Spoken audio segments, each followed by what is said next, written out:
উত্তরবঙ্গে আন্তর্জাতিক মানের একটি স্টেডিয়াম এবং একটি ইনডোর স্টেডিয়াম তৈরির কাজ নেওয়া হবে। এর জন্য 20 কোটি টাকা বরাদ্দ করা হচ্ছে। ক্রীড়া সংস্কৃতিকে পুনর্জীবিত করতে যুবদের ব্যাপক অংশগ্রহণের মাধ্যমে রাজ্যে খেলো ইন্ডিয়া কার্যক্রম শুরু করা হবে। এই কার্যক্রমে সমস্ত বিধানসভা এলাকায় 5 কোটি টাকা ব্যয় করে মিনি ইনডোর স্টেডিয়াম স্থাপন করা হবে।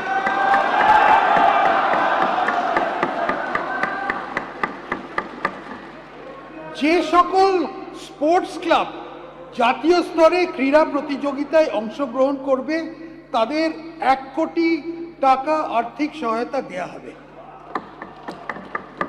যুবদের আন্তর্জাতিক ক্রীড়া প্রতিযোগিতায় অংশগ্রহণ উৎসাহিত করার জন্য আমাদের সরকার মেডেল বিজয়ীদের পুরস্কৃত করতে প্রতিযোগিতার প্রকৃত অনুযায়ী তাদের ইন্সপেক্টর পদমর্যাদা দিয়ে থেকে শুরু করে ডেপুটি সুপারিনটেন্ডেন্ট অফ পুলিশ পোস্টে গ্রহণের জন্য প্রস্তাব দেবে। এই বিষয়ে একটি পলিসি তৈরি করা হচ্ছে। জাতীয় ও আন্তর্জাতিক পর্যায়ে বিজয়ীদের পুরস্কারের অর্থ দেওয়ার উদ্দেশ্যে 50 কোটি টাকার একটা তহবিল তৈরি করা হচ্ছে।